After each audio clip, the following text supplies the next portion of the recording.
Hello everyone. बच्चों, जैसा मैंने कहा था कि हम लोग बहुत जल्दी ही प्रीवियस ईयर्स के क्वेश्चन प्रैक्टिस करना शुरू करेंगे। तो आज से हम लोग PYQ सेशन अब स्टार्ट कर रहे हैं। बट हम लोग इसके अलावा जो पढ़ रहे हैं, इसके पहले टॉपिक्स जो पढ़ रहे थे SHM में, वो हमारा कंटिन्यू चलता रहेगा। उसके अलावा उसके बाद हम लोग साउंड वेव बहुत जल्दी शुरू करेंगे। जैसे वो फिनिश होगा, एक दो लेक्चर आई थिंक शायद उसमें बचे होंगे, उसको फिनिश करेंगे, विल स्टार्ट साउंड वेव्स। ठीक है। और इधर अब लोग PYQ सेशन शुरू कर देते हैं। ठीक है। जितना अधिक से अधिक प्रैक्टिस कर सकेंगे हम लोग उतना फ़ायदा होगा। ठीक है। अब PYQ क्वेश्चंस करने क्यों हमें ज़रूरी है? देखो, दो चीज़ें हैं। पहली बात तो बच्चों, कोई भी तुम एग्जामिनेशन अगर देते हो, कोई भी एग्जामिनेशन, और नॉट ओनली BHU बेसिक, कोई भी तुम एग्जामिनेशन अगर देते हो, तो तुम्हें उस एग्जामिनेशन के लास्ट ईयर के क्वेश्चंस देखने होते हैं, सॉल्व करने में बहुत ज़रूरी होता है।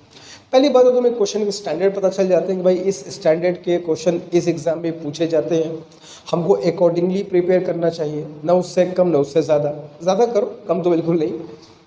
प्लस कुछ एग्जामिनेशंस में क्वेश्चन कभी कभी रिपीट होते हैं।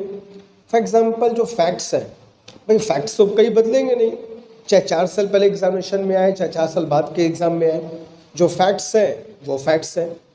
तो जो फैक्ट्स बेस्ड क्वेश्चन होते हैं वो तो हमेशा सेम आंसर होंगे उनके। तो क्वेश्चंस का कभी कभी रिपीटेशन भी होता है।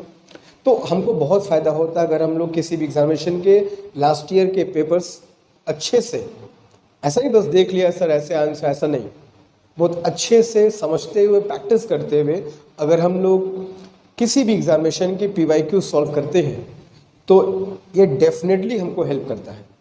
ठीक है। तो अब से हम लोग आज से शुरू कर, आज मैं तुमको 2019 का मैं सीरीज़ आज शुरू करता हूँ। इसके बाद हम लोग आएंगे 2020 पर आएंगे, फिर इसके बाद देखेंगे जितना हम लोग कर सकते होंगे उतना हम लोग को फ़ायदा होगा। जितना हमारे पास वक्त होगा हम लोग उसके हिसाब से मैक्सिमम ईयर्स के क्वेश्चन करने का प्रैक्टिस करेंगे, बहुत अच्छे से समझते हुए। ठीक है। दूसरी बात कि देखो, BHU BSc की जहाँ तक एग्जामिनेशन की बात है बच्चों, बहुत फ्रेंकली बता दूँगा मैं, BHU BSc के एग्जामिनेशन में जो मैथ्स और बायो ग्रुप होते हैं, इनके फिजिक्स में बहुत ज़्यादा लेवल का डिफरेंस नहीं होता। मैं JEE मेंस और नीट की बात नहीं कर रहा हूँ, वहाँ पर ठीक है दिस डिफरेंस, बट यहाँ पर पे ऐसा बहुत तुमको नहीं देखने को मिलेगा कि अरे सर ये मैथ्स वालों के लिए है तो मैं बायो का हूँ तो मुझको नहीं करना है, अरे ये बायो वालों का है सर मैथ्स का हूँ मुझको, ऐसा नहीं है। मैथ्स का भी मैं कराऊँगा, बायो सेक्शन का ही मैं कराऊँगा, सारे बच्चों को इर्रेस्पेक्टिव ऑफ दैट कि तुम मैथ्स ग्रुप से हो, तुम बायो ग्रुप से हो, तुमको फिजिक्स के क्वेश्चन सॉल्व करने हैं। ठीक है। तभी तुमको ये हेल्प करेगा। बात समझ में आ रही है? तो अभी मैं 2019 के मैथ्स ग्रुप के क्वेश्चंस कर रहा हूँ आज से। जैसे ही फिनिश होगा will start the 2019 bio group. ठीक है। दूसरी बात कि हम लोग एक ही साथ 50 क्वेश्चन नहीं करने वाले हैं। ठीक है। हमें क्वेश्चन को बस आंसर तुमको नहीं बताना है कि हाँ देखो इसका आंसर ये है, इसका आंसर ये है। मैं तुम्हें क्वेश्चन बताऊंगा तो उसके आगे पीछे दाएं बाएं ऊपर नीचे जितने भी पॉसिबिलिटीज़ बन सकती होंगी उस क्वेश्चंस की, उस जैसे या उससे रिलेटेड, वो भी तुमको बताता मैं चलूँगा। ठीक है। तो it will take some time, इसलिए मैं एक ही दिन एक ही बार में सारा क्वेश्चन नहीं करेंगे हम एक ईयर को कोशिश करेंगे 3 पार्ट में हम लोग कवर करें, या मैक्सिमम 3 पार्ट्स में कवर करते हैं हम लोग। 15 क्वेश्चंस, 20 क्वेश्चंस करके हम लोग 3 पार्ट में कवर करते हैं, ताकि हम जो क्वेश्चन करें तो अच्छे से दिमाग में बैठ जाए कि सर ये क्वेश्चन आया था, सर ने इसको ऐसे किया था, this is the method, this is the approach. और फॉर्मूले का रिवीजन होता जाएगा, जो पीछे पढ़े हैं कॉन्सेप्ट्स का वो रिवीजन होता जाएगा, कॉन्फिडेंस बूस्टअप होगा। ठीक है। तो बहुत फ़ायदा होता है व्हेन वी डू PYQs। ठीक है। तो आज से मैं शुरू करता हूँ तुम्हारे लिए 2019 के मैथ्स ग्रुप के फिजिक्स पेपर का सबसे पहला क्वेश्चन ये तुम्हारे सामने है।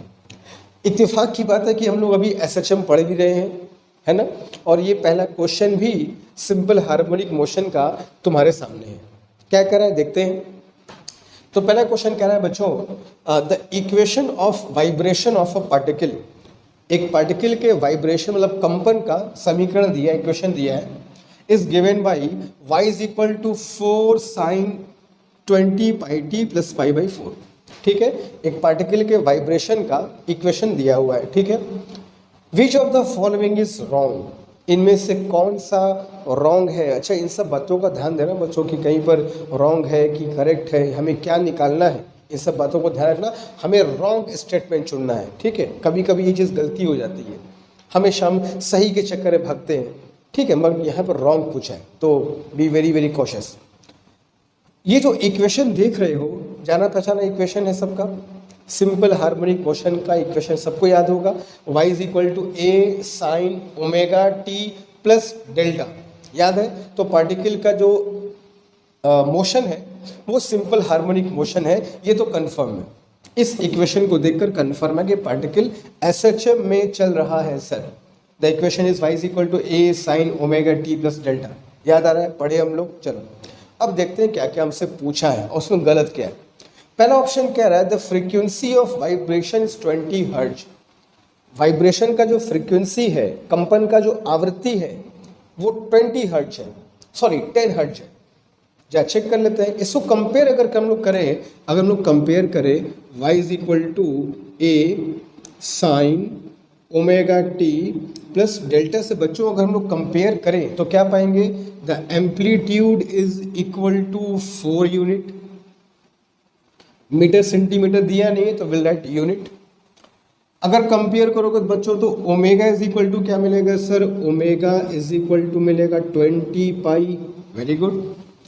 अगर कंपेयर करोगे बच्चों तो डेल्टा इज इक्वल टू क्या मिलेगा sir, delta is equal to मिलेगा पाई बाई 4। तो ये हम लोग कंपेयर करके पता कर सकते हैं। पहले फ्रीक्वेंसी की बात कर रहा है तो सर फ्रीक्वेंसी यहाँ से अगर चेक कर ले एक बार हम लोग तो omega is equal to 2 pi f होता है, 2 पाई एफ को या 2 पाई एन को, फ्रीक्वेंसी को एफ एन दोनों से डिनोट करते हैं। तो pi is cancelled out and sir we got f is equal to 10 hertz. Frequency is 10 hertz sir, ये तो बिल्कुल सही है, हमें रॉन्ग चुनना है, भूलना नहीं। फिर कह रहा है कि the amplitude of oscillation is 2 unit. Sir amplitude तो 4 यूनिट है और यहाँ पे कह रहा है amplitude of oscillation is 2 units. मिल गया गलत ऑप्शन, वही पूछा था which of the following is wrong, तो दिस इज रॉन्ग। एक गोल्डन रूल तुमको बताता हूँ, हमेशा देखना गोल्डन रूल। कभी भी आंसर तुमको अगर पहले मिल जाए, फर्स्ट ऑप्शन 2 ऑप्शन मिल जाए, फिर भी सारे ऑप्शन को पढ़ना, फिर भी थर्ड और फोर्थ ऑप्शन को तुमको अगर सर हमको आंसर तो सेकंड ऑप्शन मिल गया, क्यों पढ़ूं मैं थर्ड और फोर्थ, ये तरीका सही नहीं है।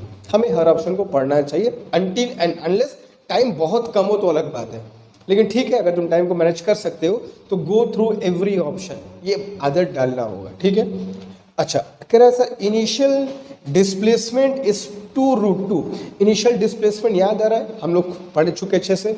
इनिशियल डिस्प्लेसमेंट का फॉर्मूला अगर तुमको याद हो बच्चों, sine delta is equal to x not by a, हम लोग पढ़े थे। जो बच्चे एसएचएम नहीं देखे हैं, मैंने पढ़ाया है, बहुत डिटेल में पढ़ा है, जाके देखते हैं, देखें कैसे होता है।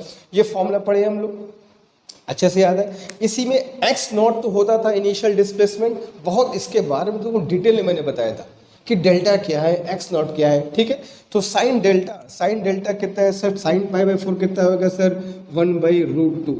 X not is x not, this is 4, तो यहाँ से निकालोगे बच्चों तो एक्स नॉट कितना आएगा, 2√2 यूनिट। ये भी सही है, सही होना भी था, गलत तुमको मिल चुका है, ये भी सही है। और मोशन तो सर एसएचएम है ही है, इसमें कौन सी बड़ी बात है। तो पहला, तीसरा, चौथा ऑप्शन सही है, तुमको रॉन्ग स्टेटमेंट चुनना था। तो wrong statement is amplitude of oscillation 2, जो गलत है, बल्कि ये है कितना, 4। क्लियर है, आसान है, सिंपल है, कॉन्सेप्ट क्लियर है, तो बिल्कुल आराम से कर सकते हो। तो जल्दी करो, चलिए क्वेश्चन नंबर 2 की तरफ, क्विक।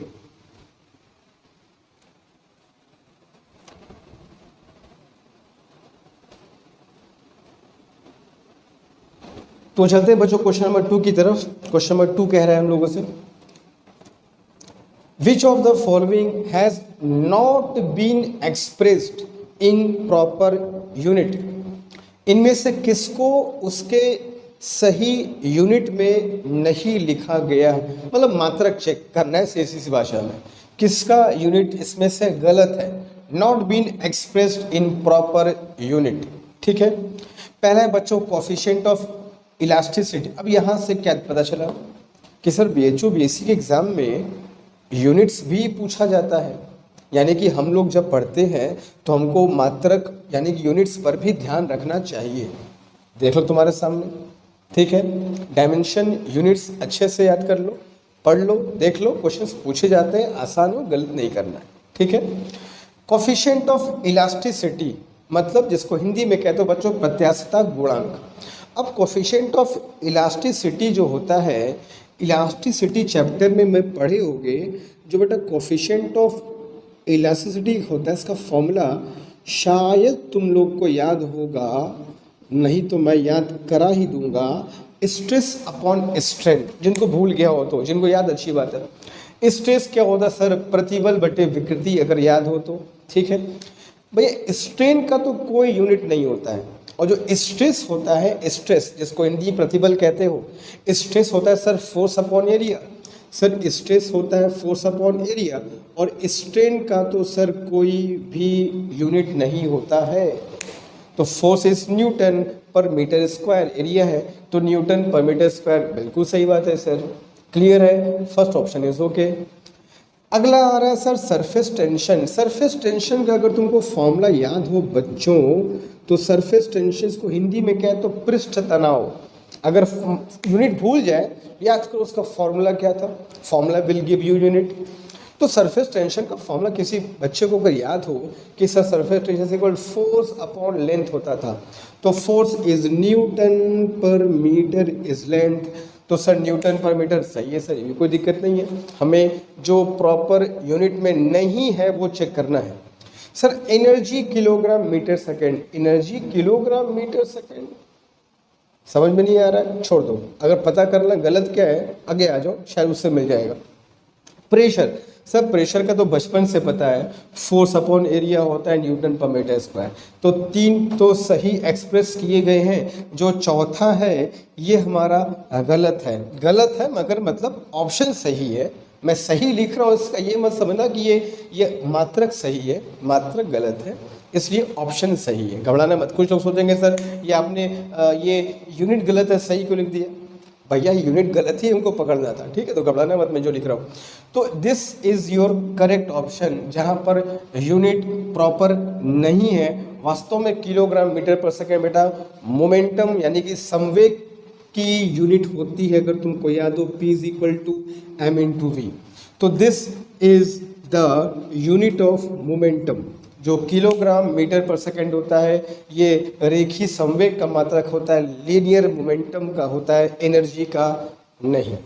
तो energy is not expressed in correct unit, third option is correct. Clear है, समझ लो? तो यूनिट भी याद कर लो, डायमेंशन भी देख लो, क्वेश्चंस आते हैं, छूटना नहीं चाहिए।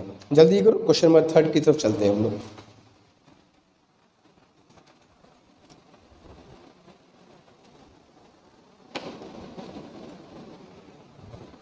तो बच्चों चलते हैं क्वेश्चन नंबर 3 की तरफ। क्वेश्चन नंबर 3 क्या कह रहा है पेपर का? क्वेश्चन नंबर 3 काइनेमेटिक्स से क्वेश्चन है, और जो हम लोग पढ़े हैं motion in one dimension, motion in one dimension जो पढ़े हम लोग बहुत अच्छे से उसको कवर किए, उसी पर ये क्वेश्चन बेस्ड है। देखते हैं कितना हम लोग को याद है। क्वेश्चन कह रहा है बच्चों a particle moving with uniform acceleration, याद आ रहा है मैंने कहा था जो इक्वेशन पढ़ रहे हो उसमें एक्सेलरेशन कांस्टेंट होना चाहिए, यूनिफॉर्म होना चाहिए, दिया हुआ है, कोई दिक्कत नहीं है। Uniform acceleration travels 24 metre and 64 metre in first 2 consecutive interval of 4 second. इसको समझने में थोड़ा बच्चों को दिक्कत हो जाती है। First 2 consecutive interval of 4 second का मतलब क्या हुआ कि पहला 2-4 सेकेंड। अब पहला 2-4 सेकेंड का मतलब क्या हुआ कि पहला 1 2 3 4 ये हो गया 4 सेकेंड, फिर 5 6 7 8 ये दूसरा 4 सेकेंड, ठीक है। तो 8 सेकेंड जो शुरू के होंगे उनमें पहला का 4 सेकेंड और दूसरा वाला 4 सेकेंड की बात हो रही है। क्लियर है? 1 2 3 4 4 सेकेंड हो गए पहले, और 5 6 7 8 4 सेकेंड ये हो गए। तो शुरू का 4 सेकेंड मतलब 1 2 3 4, अगला 4 सेकेंड मतलब 5 6 7 8। तो ये वाला पहला 4 सेकेंड और ये वाला दूसरा 4 सेकेंड। तो कॉन्सिक्यूटिव फर्स्ट 2 consecutive 4 सेकेंड, ठीक है। मतलब पहले जो 2 4 सेकेंड है, पहले 2 जो 4 सेकंड्स है वो भी लगातार कॉन्जिक्यूटिव, उनकी बात हो रही है। अब कई बच्चे इस लाइन को पढ़ने में सबसे कन्फ्यूजन में आते हैं, सर इसका मतलब क्लियर नहीं हो रहा है, बस यहीं पर गड़बड़ हो गया, वरना क्वेश्चन में कोई दम नहीं है, कोई दम नहीं। First two consecutive interval of 3 second का क्या मतलब होगा? Sir first two consecutive interval of 3 second का मतलब कि पहला 2-3 सेकंड, पहला 2-3 सेकंड कौन कौन सा? सर 1 2 3, ये पहला 3 सेकंड हो गया, और अगला 3 सेकंड 4 5 6, तो पहला 3 सेकंड और अगला 3 second, 1 2 3 4 5 6। First two consecutive interval of 5 second, पहला 2-5 सेकंड्स कौन कौन से होंगे? 1 2 3 4 5 6 5 7 8 9 10, तो 1 to 5 एंड 6 to 10, तो ये पहले 2 कॉन्जिक्यूटिव 5 सेकंड्स हो गए तुम्हारे।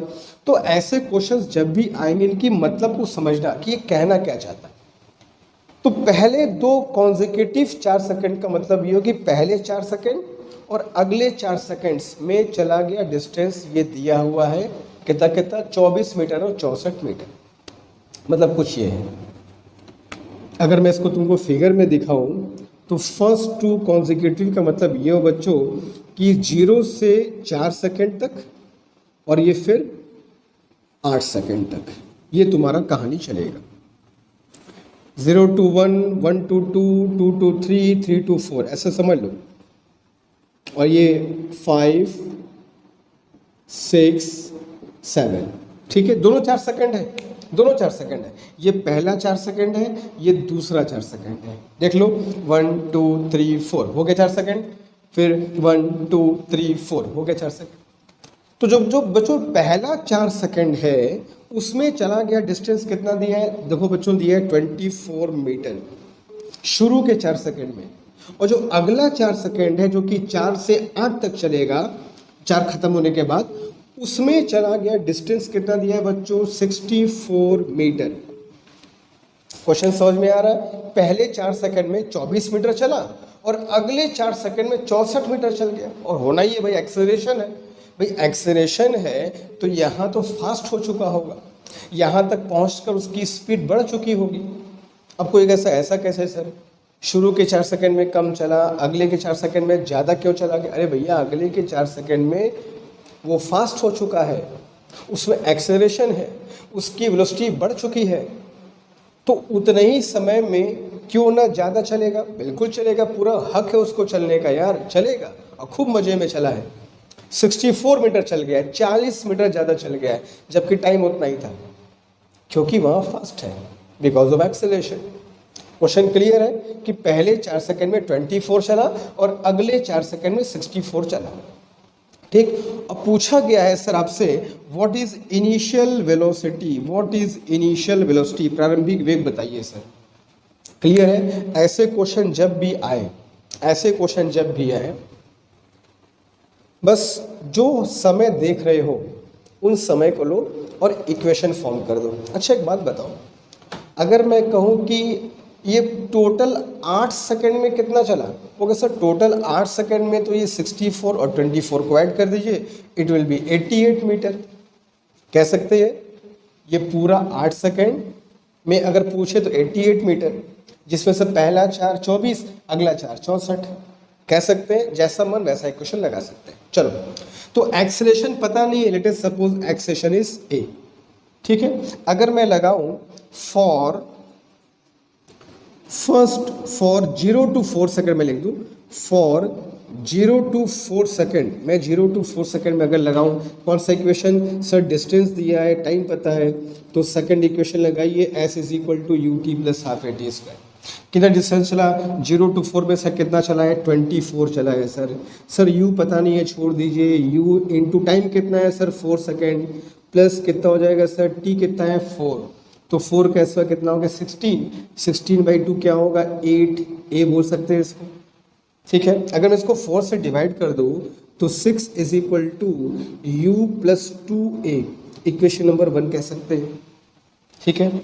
नाउ फॉर 0 to 8 सेकेंड, अब तुम क्वेश्चन कह सकते हो सर आप ये कर क्यों रहे, 2 इक्वेशन आपको फॉर्म करना है, एक यहाँ लगाइए, एक यहाँ का लगाइए, अब पूरा क्यों ले लिए, इसलिए क्योंकि इस इक्वेशन में बच्चों u इज इनिशियल वेलोसिटी, अगर मैं अगले 4 सेकंड में इस इक्वेशन को लगाऊंगा तो मुझे यहाँ का वेलोसिटी रखना पड़ेगा। क्या मुझको पता है क्या मुझको यहाँ का वेलोसिटी निकालना है क्या? हमको तो यहाँ का निकालना है। तो क्यों ना हम पूरे 8 सेकंड की बात कर लें। पूरे 8 सेकंड में एक इक्वेशन लगाएंगे तो यहाँ की वेलोसिटी आएगी जो हमको निकालना भी है। कुछ बच्चे होते हैं कंफ्यूज्ड कि सर 2 इक्वेशन बनाइए ना, आपने कहा 2 इक्वेशन बनाइए ना, शुरू के 4 सेकंड का एक इक्वेशन जैसा बना लिया और अगले 4 सेकंड का एक इक्वेशन बना लीजिए, बना लें, कोई दिक्कत नहीं।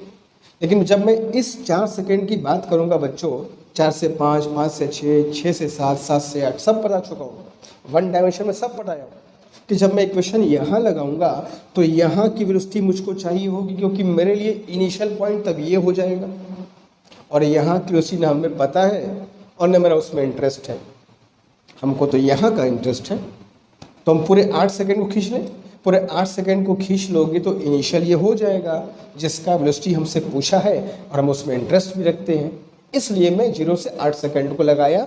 अगले 4 सेकंड को मैं इंक्लूड कर लिया पहले 4 सेकंड में और डिस्टेंस कितना हो गया सर 88 मीटर। क्लियर है? अब लगा रहा हूँ।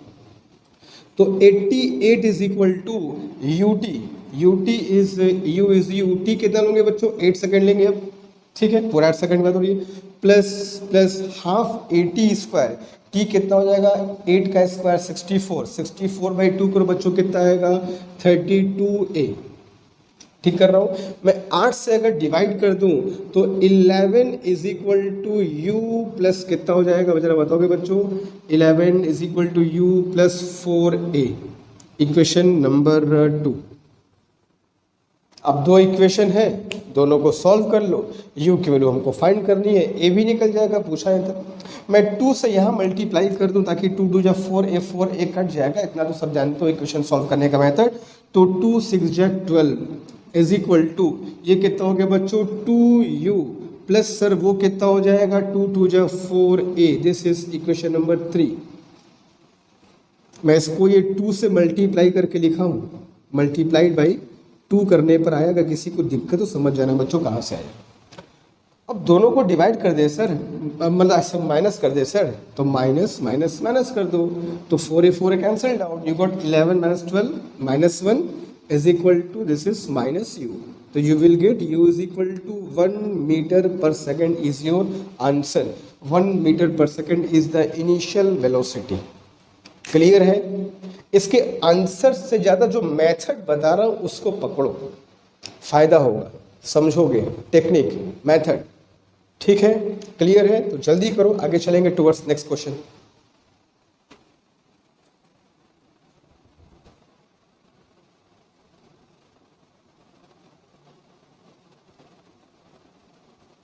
ओके बच्चों, क्वेश्चन नंबर 4th क्वेश्चन क्या कह रहा है? कोई कैलकुलेशन नहीं है, कॉन्सेप्चुअल क्वेश्चन है, आसान है। A man wants to hit a target. एक मैन एक टारगेट को हिट करना चाहता है, मारना चाहता है। He should point his rifle, अपने राइफल को, अपने बंदूक को उसको कहाँ पर पॉइंट करना चाहिए। यहाँ टारगेट का मतलब मैं तुमको पहले क्लियर कर दूँ, टारगेट का मतलब एक पॉइंट से है। ठीक है? टारगेट बहुत बड़ी चीज़ नहीं है। मैं बड़ी चीज़ क्यों बोल रहा हूँ? क्योंकि बड़ी चीज़ का मतलब अगर हल्का सा मिस होगा तो भी उसको यहाँ वहाँ जाके लग जाएगा। पॉइंट का मतलब अगर हल्का सा मिस हुआ तो फिर तुम्हारा निशाना लगेगा नहीं। तो टारगेट इज़ योर पॉइंट। ठीक है? बाद में समझ में आ जाएगी। Suppose that this is your target, ये तुम्हारा टारगेट है। ठीक है? बात सबको समझ में आ रही है? थोड़ा सा बड़ा बना दूँ, हालांकि मुझको पॉइंट दिखाना है, ऐसे बड़ा नहीं बना रहा हूँ। अगर बड़ा बनाऊंगा तो बता दे रहा हूँ कि भाई ये पॉइंट के फॉर्म में होना होगा। ठीक है? व्हेन आई से target it means it is a point, it is a form of point, एक बिंदु के रूप में है। ये टारगेट है, इस टारगेट को हमको हिट करना है। राइफल को कैसे पॉइंट करना चाहिए या बुलेट को कैसे हिट करना चाहिए, कुछ भी कह करके पूछा जा सकता है। ठीक है? ये बुलेट है मान लो।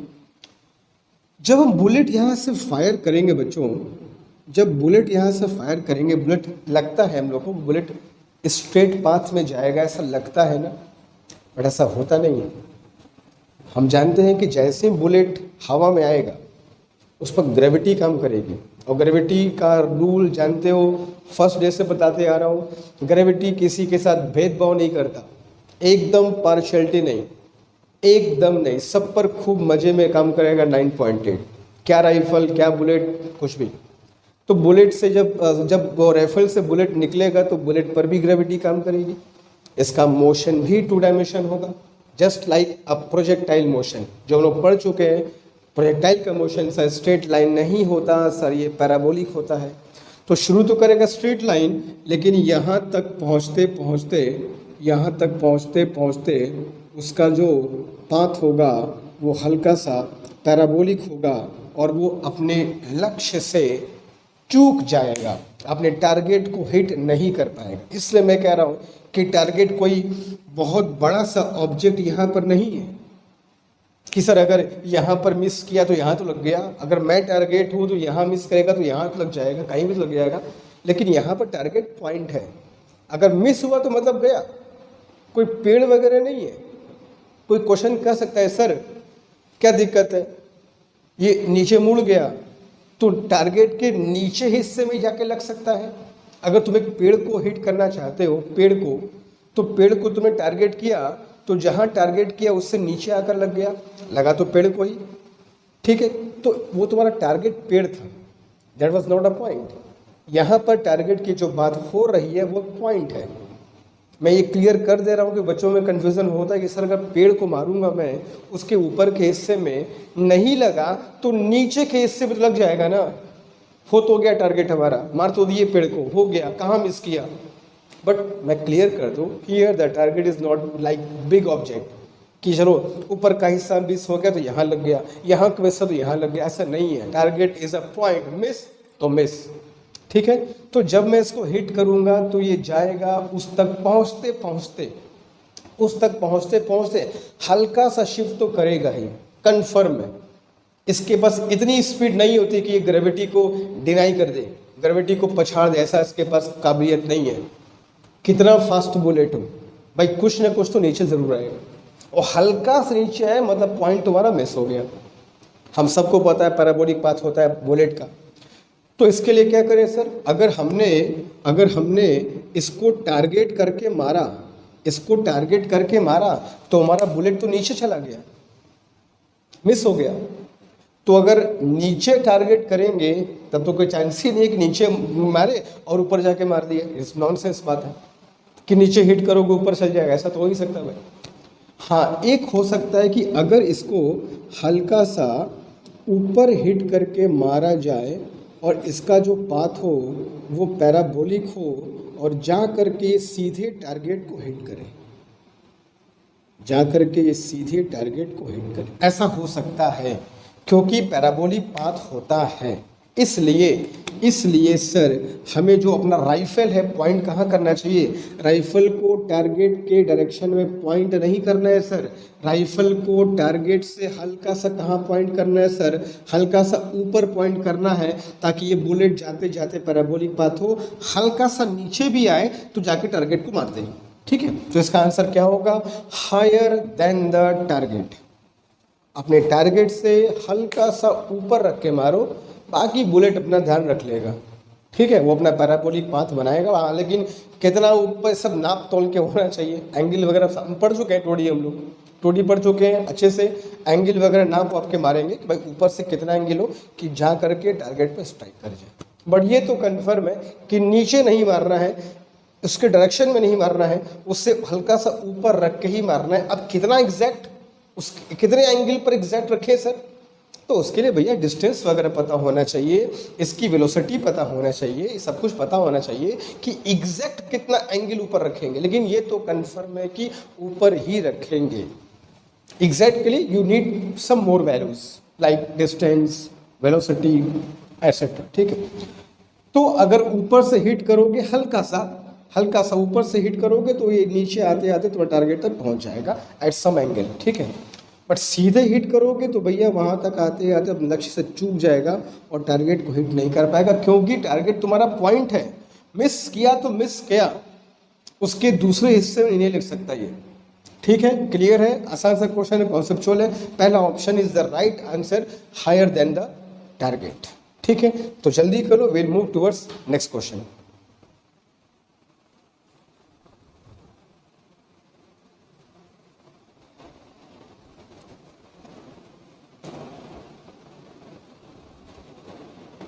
तो अब चलते हैं बच्चों क्वेश्चन नंबर 5 की तरफ। क्वेश्चन नंबर 5 हमारा पढ़ा लिखा क्वेश्चन है, हम लोगों ने इसको किया हुआ है, एकदम फॉर्मूला बेस्ड क्वेश्चन है। अगर फॉर्मूला याद है फटक से सेकंडों में क्वेश्चन आएगा।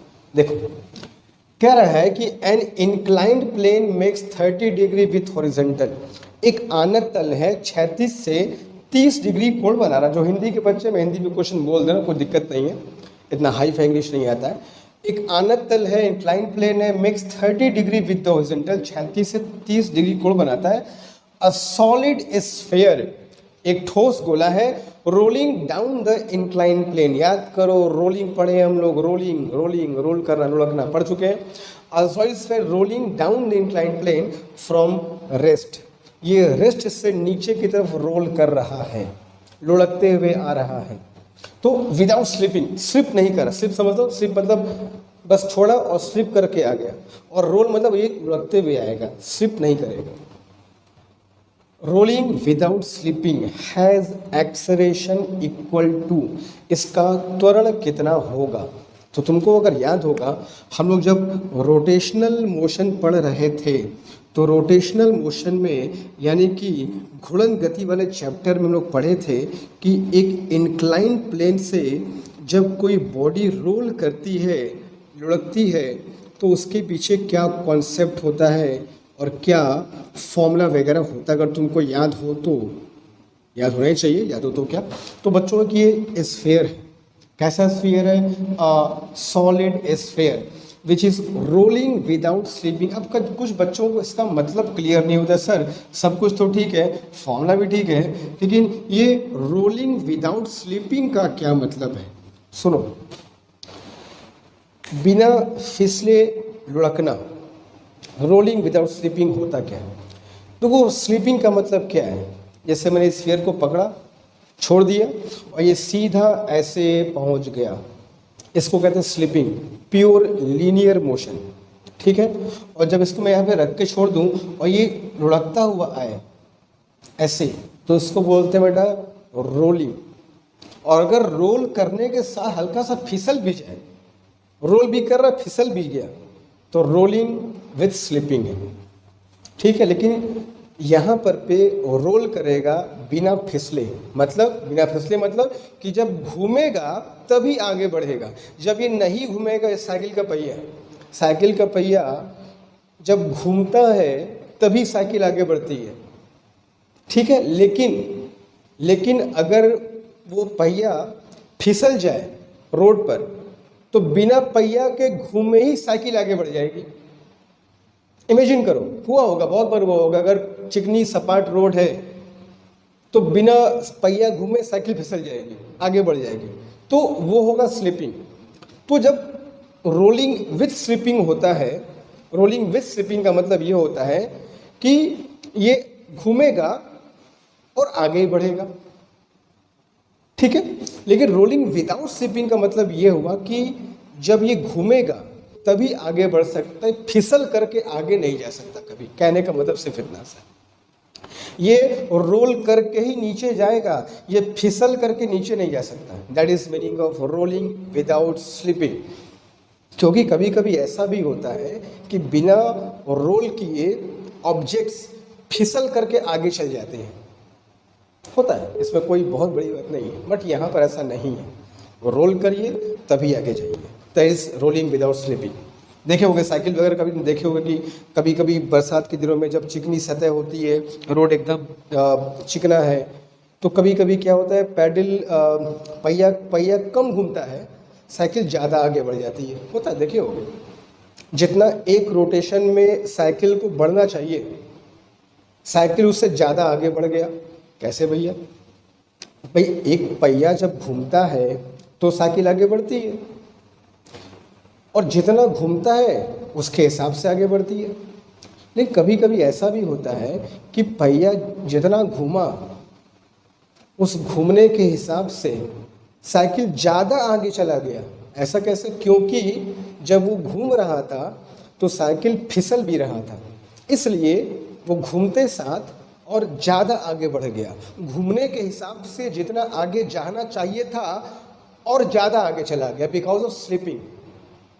तो ये होगा रोलिंग विथ स्लिपिंग, रोल भी करो स्लिप भी करो जाओ। लेकिन अगर मैं कहूँ रोलिंग विदाउट स्लिपिंग, तो केवल जब घूमोगे तभी आगे बढ़ोगे, नहीं तो नहीं। ये मतलब होता है रोलिंग विदाउट स्लिपिंग। जब पहिया घूमेगा साइकिल आगे बढ़ेगी, फिसलेगा नहीं, फिसल करके आगे नहीं जा सकते। बहुत बढ़िया कॉन्सेप्ट है ये, मगर फिलहाल अभी के लिए इतना काफ़ी है। रोटेशन मोशन जब डिटेल में हम लोग पढ़ेंगे समझेंगे कि ये होता क्या। इसमें बहुत केसेस होते हैं, rolling with forward slipping, rolling with backward slipping, बहुत मज़ेदार कहानी है ना। बट अभी फिलहाल अपने क्वेश्चन फोकस करते हैं कि भाई रोलिंग विदाउट स्लिपिंग है मतलब जब ये रोल करेगा, जब ये लुढ़केगा तभी ये आगे बढ़ सकता है, अदरवाइज नहीं, ये कहने का मतलब, ठीक है। अच्छा, अब इसका एक्सेलरेशन कितना होगा सर बताइए, इसका त्वरण कितना होगा सर बताइए। तो मैं तुमको जब ये पढ़ाया था, टॉपिक पढ़ाया हूँ, इसका जो एक्सेलरेशन होता है फॉर सॉलिड स्फीयर, और मैंने कहा भी था, मैं तुमको कहा भी था कि बच्चों इसकी याद कर लो। मैं तुमको ढेर सारा फॉर्मूला लिखा, अगर तुमको याद हो तो मैं तुमको एक रोलिंग स्फीयर, रोलिंग रिंग का बताया हूँ फॉर्मूला। अगर डिस्क रोल करेगा तो उसके लिए क्या होगा फॉर्मूला, हॉलो स्फीयर के लिए क्या होगा, सिलेंडर के लिए, सारा तुमको फॉर्मूला बताया हूँ और कहा भी था कि इसको याद रख लेना, आगे काम आएगा। देखो आ गया। For solid sphere we know that rolling में एक्सेलरेशन कितना होता है सर आप ही ने पढ़ाया है 5/7 g sin थीटा। सबका मैंने फॉर्मूला पढ़ाया, तो कहाँ था याद रखना, तो ये फॉर्मूला था, याद होना चाहिए। For a solid sphere which is rolling is equal to 5/7 g sin था, तो 5/7 g sir angle is 30 degree and sin 30 sir 1/2, तो सिंपल कितना आएगा सर 5g/14, तो 5g/14, fourth is your correct answer. Clear है, कॉन्सेप्ट क्लियर है, question समझ गए तो कर लो। तो आगे चलते हैं क्वेश्चन नंबर 6 कर लो।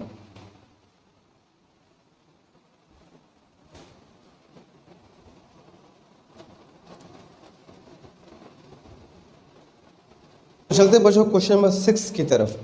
6 की तरफ थोड़ा सा कैलकुलेशन वाला क्वेश्चन है, थोड़ा सा कॉन्सेप्चुअल भी है, सूडो फोर्स की इसमें जरूरत पड़ती है। देखते हैं सॉल्व कैसे करेंगे इसको। भाई कुछ क्वेश्चन ऐसे मिलेंगे तुमको, कुछ क्वेश्चन तुमको ऐसे मिलेंगे जो थोड़ा सा तुम्हारा वक्त लेंगे, थोड़ा तुमको चेक करेंगे तुम कितना डीप में पढ़े हो, ठीक है।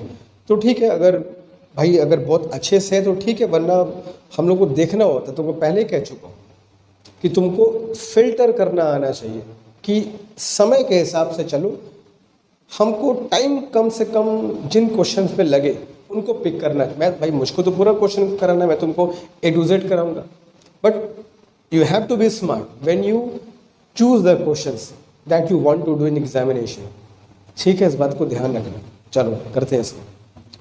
कह रहा है कि a smooth incline plane of length. अच्छा, इस क्वेश्चन को मैं पढ़ के तुमको बाद में समझाऊंगा, पहले एक चीज़ तुमको समझाता हूँ।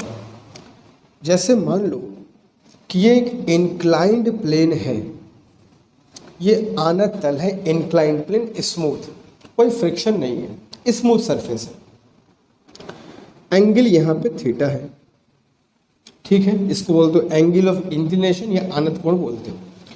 स्मूथ प्लेन है, कोई फ्रिक्शन नहीं है, कोई घर्षण नहीं है, इसी से कनेक्टेड है ये, ठीक है, ये समझोगे अपने आप आ जाएगा। अब यहाँ पर मैंने एक ब्लॉक को छोड़ दिया, जाओ नीचे, और छोड़ा विथ रेस्ट, छोड़ दिया। अब चूंकि स्मूथ सरफेस है तो यहाँ पर टिकेगा नहीं, तुम उसको भले स्पीड मत दो, रेस्ट में ही छोड़ दो, वो नीचे आ जाएगा because of smoothness of the plane. तो ये सरफेस स्मूथ है, तुमने स्पीड अगर इसको नहीं भी दिया है तो it will come down because of acceleration. और यहाँ पे एक्सेलरेशन क्या होता है बच्चों, तो मैं तुमको बता दूं, here acceleration is g sin theta. Fact है, कभी नहीं, ये फैक्ट है, भूलना नहीं, फैक्ट मैं कहता हूँ, फैक्ट्स याद रखना। स्मूथ इंक्लाइंड प्लेन पर, चिकने आनत तल पर ये फिसलेगा तो एक्सेलरेशन कितना होगा, g sin थीटा। अब अगर पूछे सर कितना आने में कितना वक्त लगेगा, तो इंक्लाइन प्लेन की लेंथ मान लो l है, तो लगा दिया formula s is equal to ut plus half at square. Smooth incline plane की लेंथ l कवर करनी है, स्टार्टिंग विथ रेस्ट है, प्लस हाफ a का मतलब कितना हो जाएगा बच्चों, g sine theta into t square. तो कितना आएगा 2l upon g sine theta is equal to क्या होगा बच्चों, टी स्क्वायर। तो यहाँ से अगर t निकालोगे तो t कितना आएगा, कहोगे सर सिंपल है 2l upon g sine theta, that will be your answer. इस क्वेश्चन का आंसर नहीं बता रहा हूँ, घबराना मत, अभी इसका तुमको आंसर बता। स्मूथ इंक्लाइन प्लेन है, एक ज़मीन पे रखा हुआ है, ये अर्थ के सरफेस पे रखा हुआ है, तो ये ऐसे होता है। ये जी साइन थीटा फैक्ट है, याद रख लो। स्मूथ इंक्लाइन प्लेन पर फिसलने का एक्सेलरेशन जी साइन थीटा। अब उसके हिसाब से जो लेंथ हमको दी हुई है, उस लेंथ को यूज करके we can find out what is the time. लेकिन ये क्वेश्चन डिफरेंट है, इसी से कनेक्टेड है, इसी को कह सकते हो कि एक दूसरे स्टेज पर लेके चला गया है, हल्का सा इसमें और ट्विस्ट ला दिया है। क्या लाया है, पढ़ लो। A smooth incline plane of length l, ठीक है, हैविंग एन इंक्लिनेशन थीटा, ठीक है, with horizontal is inside a lift. बस यही है, यही फर्क है। हम जो रखे थे ये जमीन पर, ग्राउंड पर रखे थे, तब जाके ये सब कैलकुलेट किए। लेकिन इस क्वेश्चन में इस इंक्लाइन प्लेन को लिफ्ट के अंदर जाके रखना है। ये कहानी लिफ्ट के अंदर चलेगी और फिर कह रहा है विच इज मूविंग डाउनवर्ड, जो नीचे की तरफ आता है, विथ रिटार्डेशन ए। देखेंगे आगे sorry, the time taken by a body to slide down the incline plane from rest. बाकी निकालना वही है कि ये नीचे आने में कितना समय लेगा। जो अभी इतना लेता था, जब लिफ्ट के अंदर रख देंगे तो कितना लेगा। क्वेश्चन समझ लो क्या है, जो किए हो वही फाइंड करना है। बस फर्क इतना सा है कि तुम्हारा जो इंक्लाइन प्लेन है बच्चों, वो अर्थ के सरफेस पर नहीं होगा। अब वो एक लिफ्ट के अंदर है, और वो भी ऐसी लिफ्ट जो नीचे की तरफ डी एक्सेलरेशन, रिटार्डेशन मंदर है उसमें। तो अब कैसे करेंगे सर, ये तो समझ में आ गया सर, सिंपल सा आपने बताया, एक्सेलरेशन जी साइन था, लेंथ पता है, हमने टाइम निकाल लिया। लेकिन लिफ्ट के अंदर रख करने का क्या कॉन्सेप्ट बनेगा, और देखते हैं क्या कॉन्सेप्ट बनता है उसका। तो इसको पहले मिटाता हूं मैं और तुमको बताता हूं कि लिफ्ट में हम लोग को क्या करना चाहिए अगर ऐसे क्वेश्चंस आते हैं तो। लेट अस सी। होता क्या है बच्चों कि मान लो इस पूरे सिस्टम को, ब्लॉक को, इंक्लाइन प्लेन को हमने क्या किया, एक लिफ्ट के अंदर ले जा करके रख दिया, कुछ ऐसे। ये मान लो बच्चों लिफ्ट है, एलिवेटर है, ठीक है, समझ गए। और ये लिफ्ट है, और लिफ्ट के अंदर हमारा सारा सेटअप है। हमारा पूरा सेटअप जो ग्राउंड पे था उसको मैं लिफ्ट में ले जाकर रख दिया, कुछ ऐसे। सब कुछ वही है, ऑब्जेक्ट वही है, इंक्लाइन प्लेन वही है, थीटा वही है, बस ये कहानी लिफ्ट के अंदर होगी। ऑब्जेक्ट को छोड़ेंगे, इसका टाइम कैलकुलेट करना है, और लिफ्ट नीचे की तरफ आ रहा है। ऐसे क्वेश्चंस में क्या करते हैं बच्चों, सूडो फोर्स का यूज करते हैं। सूडो फोर्स क्या होता है अभी मैं बताऊंगा, तो मुझको घंटों लग जाएंगे तुमको समझाने, क्योंकि मैं जब समझाता हूं तो मैं थोड़ा सा वक्त लेता हूं। तो मैं अभी समझाऊंगा नहीं कि सूडो फोर्स क्या होता है, क्या नॉन इनर्शियल फ्रेम की कहानी है। अभी फिलहाल तुमको फॉर्मूला बताऊंगा कि ऐसे क्वेश्चंस में जब वो इंक्लाइन प्लेन, आनत तल, लिफ्ट के अंदर हो, तो एक्सेलरेशन का फॉर्मूला क्या होता है, नीचे आने के लिए भी, ऊपर आने के लिए भी, दोनों बताऊंगा, ठीक है। और बाकी टाइम निकालने का तुमको तरीका पता ही है। तो होता क्या है, ये ए है लिफ्ट का एक्सेलरेशन, और ये ए नॉट है बॉडी के फिसलने का एक्सेलरेशन। कंफ्यूज्ड मत होना, ए और ए नॉट में पहली बात। ए क्या है, लिफ्ट का एक्सेलरेशन, ए नॉट क्या है, बॉडी के फिसलने का एक्सीलरेशन। तो होता क्या है बच्चों, जब लिफ्ट नीचे की तरफ आ रही होती है उस कंडीशन में ए नॉट का फॉर्मूला होता है g minus a not sine theta. जब जब जब लिफ्ट नीचे की तरफ आ रही होगी तो मैं साइन लिख दे रहा हूँ, पता होगा तुमको। और a not is equal to g plus, sorry a होगा, a is acceleration of lift, g plus a sine theta. ये कब होगा, जब लिफ्ट कहाँ जा रही हो बच्चों, ऊपर की तरफ। मैं फॉर्मूला लिख रहा हूँ अभी, ठीक है। ये तब फॉर्मूला यूज़ करते हो जब लिफ्ट कहाँ जा रही होगी, ऊपर की तरफ। मैं फिर बोल दूँ, ये ए एक्सेशन लिफ्ट के ऊपर नीचे जाने का है और ये ए नॉट बॉडी के फिसलने का है जो हमको निकालना है। और तीसरा तो हम तुमको पहले ही बता दीजिए, a not is equal to g sine theta. ये फॉर्मूला कब लगाओगे, जब लिफ्ट वगैरह की बात नहीं हो रही होगी तब। जब ग्राउंड पे रखा होगा तो a is equal to g sine theta, और लिफ्ट में है तो ऊपर जाने के केस में जी में ए जोड़ देना, नीचे आने के केस में जी में ए माइनस कर देना, जहाँ ए क्या होगा, लिफ्ट का एक्सेलरेशन। क्लियर है, बात समझ रहे हो। तो अब हम लोग को एक्सेशन का फॉर्मूला मिल गया कि नीचे आते लिफ्ट में एक्सेशन का फॉर्मूला सर ये होता है। क्लियर है, और लेंथ एल दिया है, लगा देते हैं फॉर्मूला। ये नोट कर लिए होगे फॉर्मूला, अच्छे से याद रखना कि सर ये नीचे आते लिफ्ट में फिसलते हुए ब्लॉक का एक्सेलरेशन, ये ऊपर जाते लिफ्ट में फिसलते हुए ब्लॉक का एक्सेलरेशन, ये ग्राउंड पर रखे इंक्लाइन प्लेन पर फिसलते ब्लॉक का एक्सेलरेशन। तीनों क्लियर है, कब कहाँ कैसे यूज़ करना है ये तो बता दिया शुरू में। ये डाउनवर्ड गोइंग के लिए, ये अपवर्ड गोइंग के लिए। ए है लिफ्ट का एक्सेलरेशन, ए नॉट है ब्लॉक का जिससे वो फिसलेगा, ठीक है। तो हम इसको मिटा देते हैं, जो हमारा केस है उसकी बात करते हैं। हमारा केस कौन सा है बच्चों, हमारा केस है सर जब लिफ्ट नीचे आए। तो लिफ्ट नीचे आने केस में इसी फॉर्मूले को यूज़ करते हैं हम लोग, ठीक है। क्लियर है, अब लगाते हैं formula. S is equal to u t plus half a t, इस पर लगा दिया जाए। एस मतलब लेंथ कितनी कवर करनी है sir, L. Starting with rest है, क्वेश्चन में कहा है, तो सर कितना हो जाएगा 0 प्लस 1/2। ये ए मतलब लिफ्ट का मत समझ लेना, ये इक्वेशन में किसके लगा रहा हूँ, मैं इक्वेशन लिफ्ट के लिए नहीं, ये इक्वेशन ब्लॉक का लगा रहा हूँ। तो ब्लॉक के लिए ए नॉट है, और ए नॉट की वैल्यू कितनी बच्चों, जी माइनस ए साइन थीटा। लेकिन क्वेश्चन में एक ट्विस्ट अभी और है। क्या है, शायद कुछ लोग का ध्यान गया होगा। भाई फिजिक्स है, शब्दों का बड़ा महत्व होता है, शब्दों का ही तो खेल है फिजिक्स।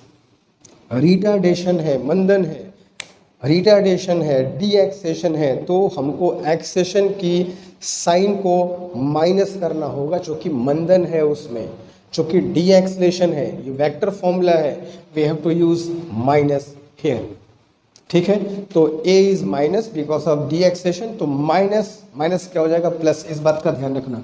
तो l इज इक्वल टू कितना हो गया बच्चों, 1/2 g plus a sine theta, ये टी स्क्वायर छूट गया था, sign theta into t square.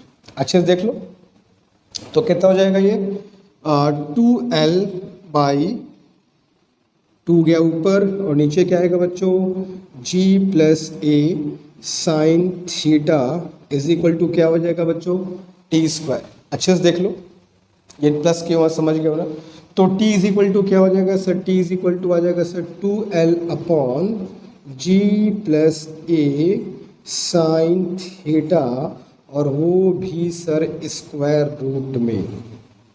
तो t is equal to 2l/g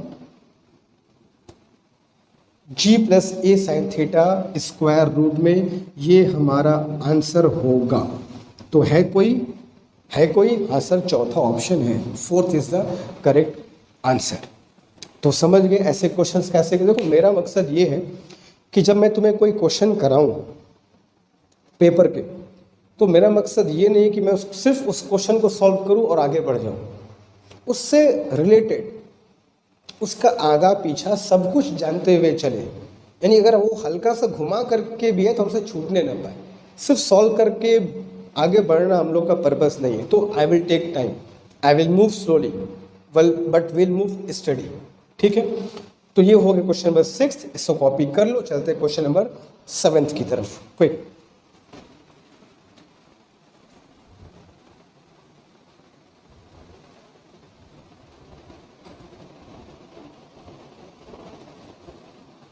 तो चलते बच्चों क्वेश्चन नंबर 7 की तरफ। क्वेश्चन नंबर 7 नहीं, देखो अगर इसके पहले वाला क्वेश्चन देखो, कैलकुलेशन ज़्यादा था, कॉन्सेप्ट ज़्यादा थे, डीप नॉलेज उसके लिए ज़रूरी होगा, तमाम चीज़ आनी चाहिए। ऑन दी अदर हैंड ये क्वेश्चन देखो आसान है, फैक्ट्स है। तो अगर कुछ क्वेश्चन तुम्हारा वक्त खींचने वाले होंगे तो कुछ ऐसे भी होंगे जो तुमको कुछ सेकंड्स में तुमको आगे बढ़ा देंगे। तो बस वही मैं कहता हूँ कि वी हैव टू नो कि हमको फिल्टर आउट कैसे करें। जो आसान क्वेश्चन हो, इजी हो, वक्त कम ले, गलत होने का चांस कम हो, ऐसे ही क्वेश्चन पर हमारा अटैक होना चाहिए एकदम।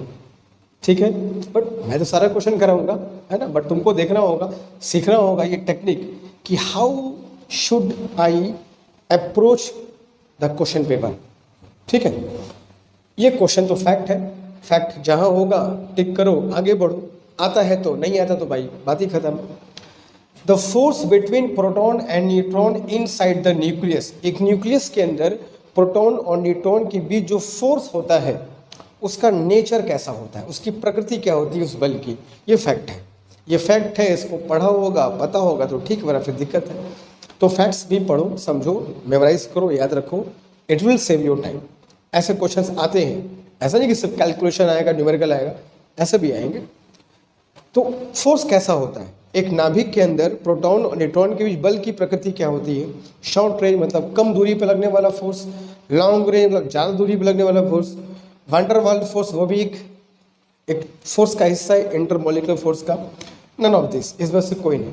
तो बच्चों जो हमारा न्यूक्लियर फोर्स होता है, जो कि न्यूक्लियॉन्स यानी कि प्रोटॉन न्यूट्रॉन्स के बीच कार्य करता है, एक्ट करता है, वो एक शॉर्ट रेंज फोर्स होता है। The force between proton and neutron is a short range force, लघु परास बल भी जिसको हिंदी में कहते हो। अब इसका मतलब क्या हो सर, हल्का समझ लो भाई। न्यूक्लियस के अंदर जो प्रोटॉन्स और न्यूट्रॉन्स होते हैं, जिनको हम लोग कलेक्टिवली न्यूक्लियॉन्स कहते हैं ना, प्रोटॉन और न्यूट्रॉन को मिला करके इकट्ठे हम लोग क्या बोलते हैं बच्चों, वी कॉल इट न्यूक्लियॉन्स। तो दो न्यूक्लियॉन्स के बीच नाभिकीय बल लगता है, न्यूक्लियर फोर्स लगता है, वही न्यूक्लियस को बांध के रखता है ताकि उसमें कोई एक्सप्लोजन न होने पाए। जहाँ ये न्यूक्लियस फोर्स कम पड़ता है वहाँ पर नाभिक ब्रेक हो जाता है। तो जो न्यूक्लियर फोर्स होता है प्रोटॉन और न्यूट्रॉन के बीच, या दो प्रोटॉन के बीच या दो न्यूट्रॉन के बीच, बहुत स्ट्रॉन्ग फोर्स होता है, पहली बार बहुत तगड़ा फोर्स होता है। और ये तभी एक्ट करता है जब दो न्यूक्लियॉन्स यानी प्रोटॉन और न्यूट्रॉन के बीच की डिस्टेंस बहुत छोटी हो। हमेशा काम नहीं करेगा, ये नहीं कि एक प्रोटॉन वहाँ रखा है, एक न्यूट्रॉन वहाँ रखा है और दोनों के बीच न्यूक्लियर फोर्स लगना, ऐसा नहीं। जब उनके बीच डिस्टेंस बहुत कम होती है तभी ये फोर्स अपना जलवा दिखाता है। अब तुम क्वेश्चन कह सकते हो सर कितना कम, तो एक फैम्टो जानते होगे, फैम्टो मतलब फर्मी, एक फर्मी मतलब 10⁻⁻15 मीटर होता है बेटा। तो लगभग इतनी डिस्टेंस अगर है एक न्यूट्रॉन और प्रोटॉन के बीच, तब ही वहाँ पर पे न्यूक्लियर फोर्स अपना कमाल दिखाएगा, बांध के रखेगा। जैसे जैसे डिस्टेंस बढ़ती जाएगी प्रोटॉन न्यूट्रॉन के बीच में, ये फोर्स कमज़ोर पड़ता जाएगा। इसलिए जो हैवी न्यूक्लियस होते हैं, जो बड़े न्यूक्लियस होते हैं, जहाँ पर प्रोटॉन न्यूट्रॉन दूर दूर हो जाते हैं कंपैरेटिवली, वहाँ पर ये फोर्स कमज़ोर पड़ जाता है और वहाँ पर स्प्लिटिंग, ब्रेकिंग शुरू हो जाती है न्यूक्लियस की। तो ये शॉर्ट रेंज फोर्स है, तगड़ा फोर्स है मगर शॉर्ट रेंज फोर्स है। जब डिस्टेंस बेहद कम होगी तभी ये काम करेगा, अदरवाइज नहीं। कितनी कम तो समझ सकते हो, एक न्यूक्लियस के अंदर कितना कम होता होगा, 10⁻15 मीटर के रेंज का मान सकते हो। एक न्यूक्लियस के अंदर दो पार्टिकल के बीच कितनी कम दूरी होगी ये तुम अंदाजा लगा सकते हो। ठीक है, क्लियर है। तो this is the answer of this question. Short range force होता है लघु परासबल, the force between neutron and proton inside a nucleus. ठीक है, तो कर लो, आगे चलें क्वेश्चन नंबर 8 की तरफ।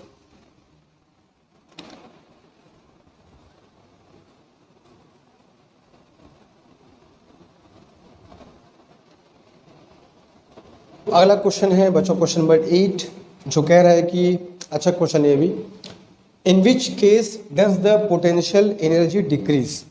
इनमें से किस केस में पोटेंशियल एनर्जी स्थितिज ऊर्जा घटती है, डिक्रीज कहाँ करती है। कंप्रेसिंग द स्प्रिंग और स्ट्रेचिंग द स्प्रिंग, पहला दो ऑप्शन एक साथ कवर कर लेता हूँ।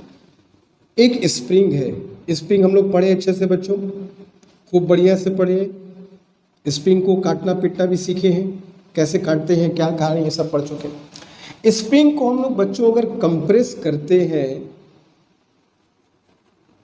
या स्प्रिंग को हम लोग अगर इलोंगेट करते हैं, स्ट्रेच करते हैं, खींचते हैं, तो दोनों ही केस में पोटेंशियल एनर्जी बढ़ती है। हाफ के एक्स स्क्वायर, हाफ के एक्स स्क्वायर, यहाँ पर यू क्या होता है 0, जब वो अपनी नेचुरल लेंथ में होती है। तो स्प्रिंग को तुम चाहे कंप्रेस करो चाहे उसको स्ट्रेच करो, पोटेंशियल एनर्जी बढ़ती है स्प्रिंग की, बिकॉज तुमको वर्क करना पड़ता है, तुमको वर्क मिलता नहीं है। कंप्रेस करोगे तभी तुम ही कार्य करोगे, खींचोगे तभी तुम्हें वर्क करोगे, तो तुम्हारा वर्क पोटेंशियल एनर्जी को तो बढ़ाएगा ही बढ़ाएगा। तो स्प्रिंग को चाहे कंप्रेस करें चाहे स्ट्रेच करें, चाहे उसको दबाएं चाहे खींचे, स्प्रिंग की पोटेंशियल एनर्जी इंक्रीज करेगी। तो डिक्रीज करने के हिसाब से पहला दो तो गलत हो गया। ठीक है, कंप्रेस करोगे तब भी बढ़ेगा, स्ट्रेच करोगे तब भी बढ़ेगा, डिक्रीज नहीं करेगा। तीसरा option, on moving a body against gravitational pull, gravitational attraction जो है उसके अगेंस्ट अगर किसी बॉडी को हम ले जाते हैं, तो ये बॉडी अगर कोई अर्थ के सरफेस पे है, रखी हुई है, और अर्थ की सरफेस पर ये बॉडी रखी हुई है और ग्रेविटेशनल पुल के अगेंस्ट, गुरुत्वीय खिंचाव के विरुद्ध, तो गुरुत्वीय खिंचाव तो नीचे की तरफ होता है, इसका मतलब सब उसको ऊपर ले जाने की बात हो रही है। तो ऊपर ले जाओगे तो बच्चों इसकी पोटेंशियल नहीं तो बढ़ती ही बढ़ती है। तुम चाहे mgh वाला फॉर्मूला से देख लो या -G m1m2/r जो ग्रेविटेशन में पढ़ाया था वहाँ से देख लो। तो इसको ऊपर ले जाऊंगा तो इसकी पोटेंशियल एनर्जी इंक्रीज करेगी, डिक्रीज तो करेगा नहीं। सिंपल से mgh लगा दो फॉर्मूला, mgh फॉर्मूला सब पढ़े हो, अगर ग्रेविटेशन वाला याद है, अगर नहीं तो mgh याद है ना। ऊपर ले जाओगे हाइट बढ़ेगी and so the potential energy, इसकी स्थिर ऊर्जा भी बढ़ेगी। तो पहला दूसरा नहीं है, तीसरा भी नहीं है, तो चौथा ही ऑप्शन है जिसमें पोटेंशियल एनर्जी बच्चों डिक्रीज करेगी। और ये है क्या, on rising of an air bubble in water, पानी के अंदर जब वो पानी के अंदर जो हवा के बुलबुले होते हैं, वायु के बुलबुले होते हैं, एयर बबल्स जो होते हैं, जब वो ऊपर की तरफ उठते हैं तो एक्चुअली में उनकी पोटेंशियल एनर्जी डिक्रीज करती है। ठीक है, बात समझ में आ रही है। तो rising of air bubble inside water is the right answer. अगर पानी के अंदर जो एयर का बबल होगा वो अगर ऊपर की तरफ उठता है तो उसकी पोटेंशियल एनर्जी कैसे डिक्रीज करती है, इसको थोड़ा मैं अभी बताऊंगा तो बहुत वक्त लग जाएगा। वहाँ कुछ एक्सेस प्रेशर के बारे में बताना पड़ेगा कि एक एयर बबल के अंदर एक्सेस प्रेशर कहाँ से आता है, कैसे आता है, इसके मूव करने से उस पर क्या फ़र्क पड़ता है। That's why potential energy decrease. Surface tension अगर पढ़ाऊंगा, मौका मिला तो वहाँ इसको डिस्कस करेंगे हम लोग कि एयर बबल के अंदर और ड्रॉप के अंदर एक्सेस प्रेशर क्या होता है, वहीं से कॉन्सेप्ट इसका निकल करके आता है। ठीक है, तो फिलहाल ऐसा भी तरीका जानते हो, अगर हमें 4 ऑप्शन में से 3 मिल गया कि भाई ये तो गलत है, तो हमको चौथा ऑप्शन सही दिख जाता है। हाँ भाई 3 गलत हो गए, वही हमारा सही आंसर हो सकता है। ठीक है, तो इस केस में पोटेंशियल एनर्जी डिक्रीज करती है, चौथा इज योर राइट आंसर। ठीक है, तो जल्दी से कर लो। चलिए क्वेश्चन नंबर 9 की तरफ।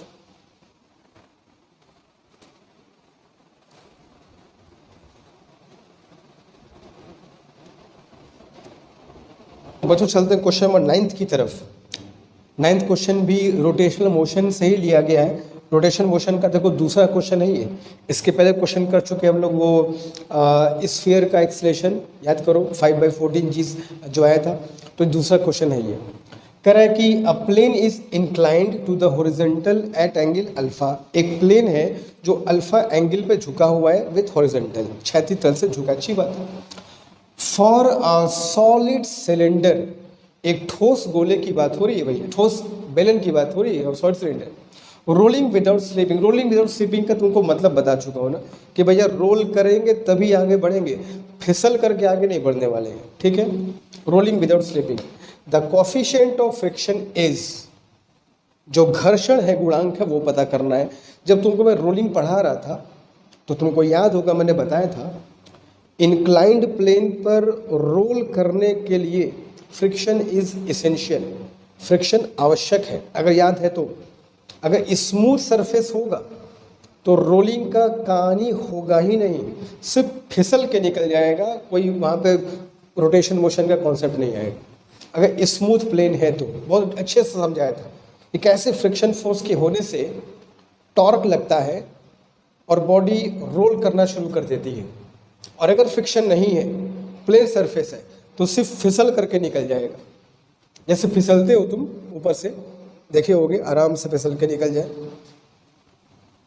ऐसा झूला भी आता है ना, फिसल के निकल जाए आदमी, ऐसा फ्रिक्शनलेस स्मूथ। हल्का सा फ्रिक्शन होगा, फ्रिक्शन तुमको टॉर्क लगाएगा, तुम घूमना शुरू कर दो, लुढ़क लुढ़क के आगे बढ़ोगे, दैट इज कॉल्ड रोलिंग। तो फ्रिक्शन इज एसेंशियल, सबको पता है कि भाई इंक्लाइन प्लेन पर रोल करने के लिए फ्रिक्शन जरूरी है, कंफर्म। तो वही फ्रिक्शन कोफिशिएंट की हमसे मांग की गई है कि भैया फ्रिक्शन कोफिशिएंट क्या होगा। चलते हैं देखते हैं। तो ये हो गया तुम्हारा इंक्लाइंड प्लेन, ठीक है। और इस इंक्लाइंड प्लेन पर आनत तल पर कौन लुढ़क रहा है जरा उसको भी देख लो। सर एक सॉलिड सिलेंडर है, there is a solid cylinder, अच्छी बात है, कोई दिक्कत नहीं। ये रोल करते हुए नीचे की तरफ आ रहा है, रोल करते हुए। तो जो फ्रिक्शन कोफिशिएंट है, फ्रिक्शन कोफिशिएंट म्यू पूछा है कितना होगा। फ्रिक्शन हम जानते हैं इसको मोशन के पीछे अपोजिट काम करता है। फ्रिक्शन फोर्स मान लो F है और ये इसके रेडियस अगर R हो तो तुमको जब मैंने पढ़ाया तो इसका इक्वेशन लिख के बताया था कि जो tau is equal to I alpha formula होता है रोलिंग के। रोलिंग में दो होता है, लीनियर और रोटेशन। तो रोटेशन मोशन इससे होता है, tau is equal to I alpha से होता है। टाउ इज इक्वल टू क्या होगा sir, F into d. D मतलब एक्सिस से परपेंडिकुलर, F मतलब फ्रिक्शन और ये R तुम्हारा, ये तो पता है ना कि फ्रिक्शन ही इसको लुढ़काता है। ये हल्का सा नीचे आएगा, फ्रिक्शन घुमा देगा, बस काम खत्म हो गया, बस हो गया। हल्का से नीचे गिरा, फ्रिक्शन घुमाया, हल्का से घुमाया, रोल करना शुरू कर देगा। तो फ्रिक्शन ही रोल कराता है भैया, सब पढ़ा चुका हूँ अच्छे से। तो फ्रिक्शन ही इसको घुमाएगा। ये हल्का सा नीचे आया, फ्रिक्शन घुमा देगा इसको, और ये हल्का सा घुमाएगा, नीचे शुरू हो जाएगा। तो mg साइन थीटा जो काम करता है बता दूँ, बता चुका हूँ सब। mg साइन थीटा जो कार्य करता है बच्चों, जो mg साइन थीटा होता है, यहाँ पे अल्फ़ा हो जाएगा mg साइन अल्फ़ा, क्योंकि ये अल्फ़ा है। तो ये इसको खींचता है नीचे। जैसे ही ये इसको नीचे खींचेगा, लीनियर मोशन कराना चाहेगा, स्लिप कराना चाहेगा, फ्रिक्शन इसको हल्का सा घुमा देगा। तो ये जैसे ही नीचे आया, ये घुमा, बस घूमना शुरू। तो ये होता है लीनियर मोशन का जिम्मेदार और ये होता है रोटेशन मोशन का जिम्मेदार, और दोनों मिलकर रोलिंग के जिम्मेदार। दोनों मतलब ये और ये। तो फ्रिक्शन फोर्स ही रोटेशन कराता है। तो tau is equal to I alpha, tau is equal to क्या होता है, F इंटू डी। तो F मतलब F फ्रिक्शन फोर्स, D मतलब एक्सिस से परपेंडिकुलर डिस्टेंस जो R है, is equal to I. Cylinder के लिए I का फॉर्मूला हम सब जानते हैं सर, mr²/2 होता है, और अल्फा इज इक्वल टू होता है सर A/R, अगर याद हो तो, ठीक है। A is equal to R alpha, तो alpha is equal to A/R। तो क्या होगा, R² यहाँ से कैंसिल, ठीक है। और friction force is equal to क्या आ गया बच्चों, MA/2, ठीक है। Friction force is equal to mu into N होता है। एन इज नॉर्मल रिएक्शन, लंबवत प्रतिक्रिया बोलते हो। M is m by two. और डिस्क जब रोल करता है तो उसका एक्सेशन भी तो हम लोग पढ़े हैं सर। रोलिंग डिस्क का एक्सेशन कितना होता है सर? अच्छे से पढ़े, 2/3 जी साइन थीटा होता है फॉर्म। अच्छे से पढ़ोगे अगर 2/3 जी साइन थीटा, ठीक है, कैंसिल आउट। म्यू इंटू जो एन होता है बच्चों नॉर्मल रिएक्शन, ये जो नॉर्मल रिएक्शन होता है बच्चों एन, ये किसके बराबर होता है सर? ये एम जी कॉस थीटा के बराबर होता है। तो जो नॉर्मल रिएक्शन है n is equal to m g cos alpha. तो will write m g cos alpha is equal to 1/3 g sine theta, मतलब साइन अल्फा। ठीक है, एम छूट गया है मेरा यहाँ पे, ठीक है। तो सर एम जी कैंसिल कर दीजिए और mu is equal to cos को वहाँ भेज दीजिए, तो it will become 1/3 sine by cos क्या आ जाएगा sir? It will become tan alpha. तो 1/3 tan alpha is your right answer. ठीक है, ये थोड़ा सा न्यूमेरिकल वाला क्वेश्चन था, मगर हम लोग पढ़े हैं, ऐसा नहीं कि हमारा पढ़ा हुआ नहीं है, हमने पढ़ा है, सीखे हैं। ये सब तुमको कहानी भी समझाया कि कैसे रोल करता है, फ्रिक्शन का रोलिंग में क्या रोल है, एम जी साइन थीटा का क्या रोल है। ठीक है, फ्रिक्शन फोर्स ही रोटेशन मोशन कराता है। तो रोटेशन मोशन में tau is equal to alpha. Tau is equal to क्या होता है? एफ इंटू डी याद करो। एफ मतलब फ्रिक्शन फोर्स, डी मतलब सेंटर से डिस्टेंस। तो सेंटर से डिस्टेंस कितना होगा बच्चों? रेडियस। आई क्या होता है? डिस्क का M R square, sorry solid cylinder का है, I is equal to M R square by 2 for solid cylinder. और बाकी alpha is equal to a by R, चूँकि हम लोग पढ़ चुके हैं a is equal to R alpha. बाकी आगे कैलकुलेशन है। फ्रिक्शन फोर्स का फॉर्मूला होता है म्यू इंटू एन, जब म्यू क्या होता है? घर्षण गुणांक, कोफिशिएंट ऑफ फ्रिक्शन। और एन क्या होता है सर? नॉर्मल रिएक्शन, लंबवत प्रतिक्रिया, जो किसके बराबर होती है? M g cos alpha. M g का दो कंपोनेंट होता है, इधर साइन इधर कॉस, बस लगा दिया। तो म्यू इज इक्वल टू क्या आ गया? 1/3 tan alpha is your right answer. ठीक है, जल्दी कर लो, चलेंगे टुवर्ड्स नेक्स्ट क्वेश्चन।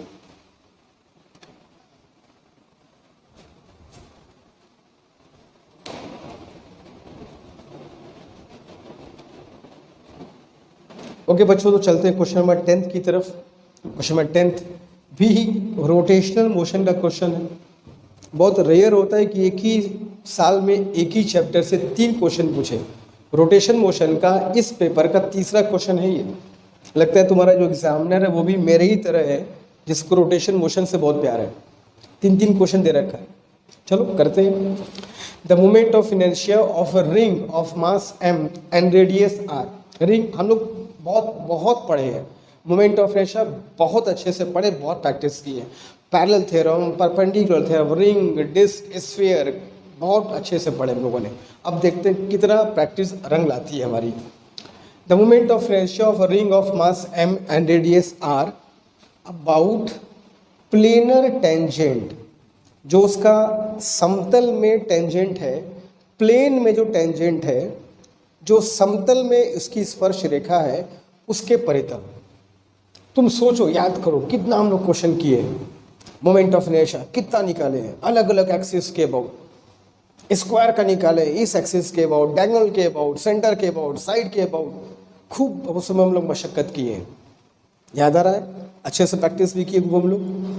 अब कह रहा है कि भाई रिंग का निकाल लो प्लेनर टेंजेंट के अबाउट।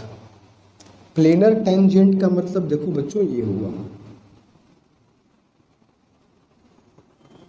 ये है हमारा रिंग, ठीक है, रिंग है, डॉट डॉट मतलब पोर्शन पीछे की तरफ है। टेंजेंट समझते ही हो, उसको टच करते हुए जा, तो टेंजेंट मतलब कुछ भी हो सकता है, टेंजेंट कहीं से भी टच कर सकता है, तो ये हो गया टेंजेंट। और प्लेन में, जैसे जो प्लेन है रिंग का, उसी प्लेन में, प्लेन के परपेंडिकुलर नहीं, ठीक है, तो इसके अबाउट मोमेंट ऑफ इनर्शिया पूछा गया है। तुरंत हम सोचेंगे सर डायमीटर वाला कॉन्सेप्ट लगाएं क्या? डायमीटर के अबाउट मोमेंट ऑफ इनर्शिया व्यास के परितः जड़त्व आघूर्ण। हम तुमको कहा था कि भाई जो डायमीटर है उसके अबाउट मोमेंट ऑफ इनर्शिया याद कर लो, बहुत काम आएगा। तो अगर तुमको याद हो तो रिंग का डायमीटर के अबाउट उसके व्यास के परितः मोमेंट ऑफ इनर्शिया m²/2 होता था। डायमीटर के अबाउट पता है और उसके सामने वाले के अबाउट निकालना है। इसके पैरेलल है, तो पैरेलल एक्सेस थ्योरम पढ़े हो, क्या होता है sir, I = I0 plus md² होता है। इसमें I0 कौन सा होता है सर, तो I0 वो होता है जो सेंटर ऑफ मास से पास करता है। इन दोनों में कौन सेंटर ऑफ मास है सर, ये तो टेंजेंट है, साफ लिखा हुआ है, यही सेंटर ऑफ मास से पास कर रहा है। तो सेंटर ऑफ मास कितना हो गया बच्चों, mr²/2, जो कि अबाउट डायमीटर है, हम लोग को याद है रिंग का डायमीटर के अबाउट m²/2। डिस्क का होता तो डायमीटर के अबाउट क्या बढ़ाया था, m²/4 plus m is mass. और d क्या होता है सर, d होता है सर दोनों के बीच का डिस्टेंस, जो जाहिर सी बात है रेडियस के बराबर होगा। तो प्लस mr² 2 + 1, आंसर कितना आ गया sir, 3/2 mr² is your answer. ठीक है, क्लियर है। तो प्लेनर टेंजेंट का मतलब उसका जो तल है, जो रिंग का प्लेन है, रिंग के प्लेन में ही एक टेंजेंट खींचो। तो रिंग के प्लेन में एक टेंजेंट खींचो तो डायमीटर के पैरेलल निकल जाएगा, बना दिया मैंने।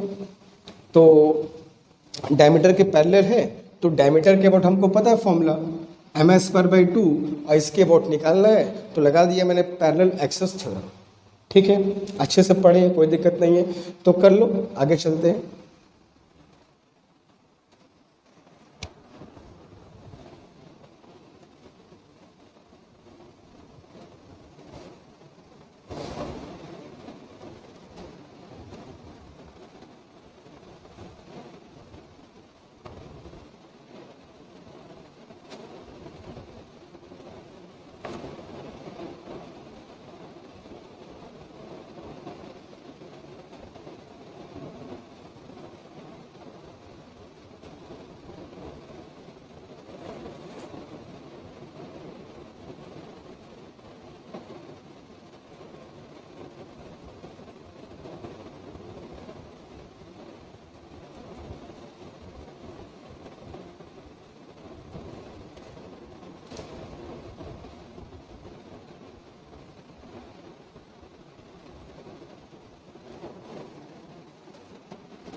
तो समझ गए बच्चों।